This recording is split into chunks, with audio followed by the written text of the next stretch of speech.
E siamo qui con Ottavia Piccolo che sarà protagonista di 7 minuti, la nuova produzione del Teatro Stabile pensata per il prossimo anno. Ci racconti un po' chi sei in questa produzione, perché la fai, Sì. cosa ci senti? Allora, 7 minuti è un testo di Stefano Massini, autore giovane che in questo momento sta andando veramente fortissimo perché in stagione Ronconi presenta il suo Lehman Trilogy, quindi noi siamo molto contenti e orgogliosi, io poi lo frequento da molti anni. Stefano ha fatto leggere a me e a Alessandro questo testo, che è un testo che parla di lavoro.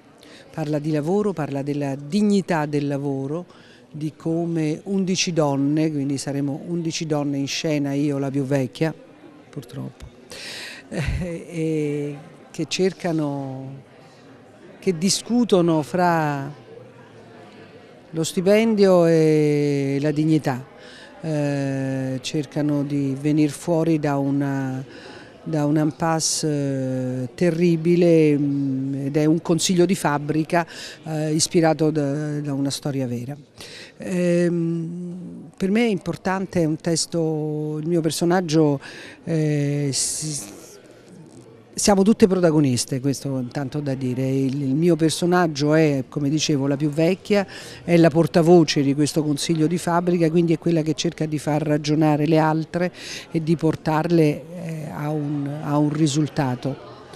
È un testo che secondo me è più che attuale, perché parla di noi, parla di come siamo, di come dovremmo essere rispetto al lavoro, e poi parla di donne, quindi ci sono dentro tante storie.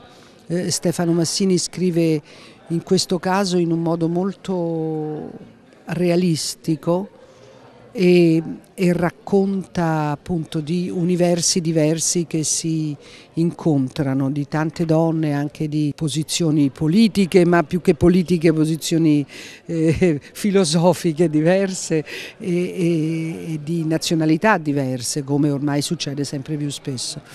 Quindi so che Alessandro è gasatissimo su questo testo perché gli è piaciuto tantissimo, come è piaciuto a me, quindi il Teatro Stabile del Veneto insieme all'ERT, insieme al Teatro Stabile dell'Umbria lo produce e saremo in stagione quest'anno e l'anno prossimo.